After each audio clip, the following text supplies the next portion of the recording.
In the history of like people, wine is always made where fruit is grown. And obviously, you know, Door County is famous for cherries, and it's also the largest apple growing area of Wisconsin. So obviously there's gonna be wineries that pop up next to it. That's just, if you look back at anything in history where fruit grows, wine is made right next to it. Door County's a really great experience because of our wineries are so close together. Within the 15 to 20 minutes apart, you're at a different winery. And that's very unique, much like Napa or maybe the Finger Lakes up in New York. Door County is special that our wineries not only are quality and they're ever changing in what the wines are producing, from sweets, and now they're doing a lot of dries to even sparkling wines.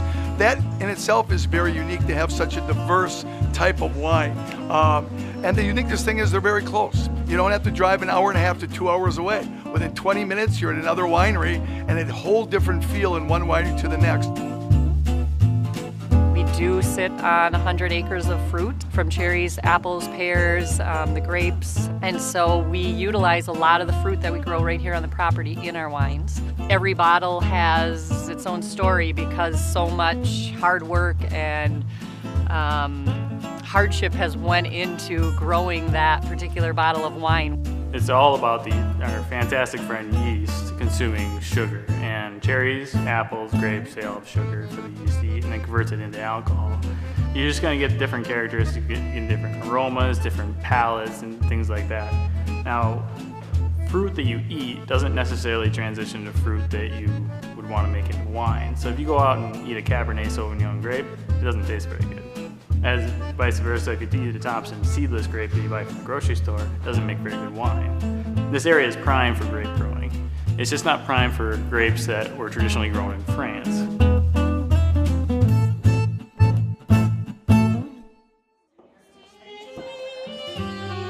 In my opinion, all of the wineries have stepped it up over the last 10, 12, 15 years.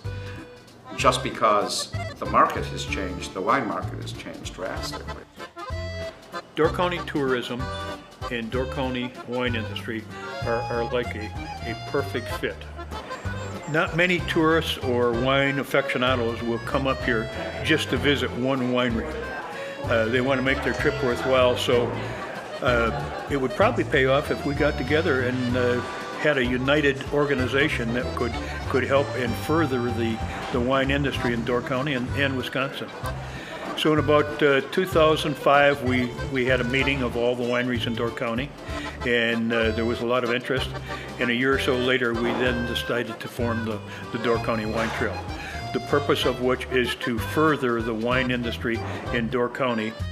All of the wineries definitely offer something unique, something local, something that a wine tourist could come to Door County and say, hey, they've got a great wine growing region. If we give people a unique, one-of-a-kind experience, we believe they will return again and again. You're going to see locally grown, Wisconsin, Door County made wines, and they're going to be very high quality. I can guarantee that.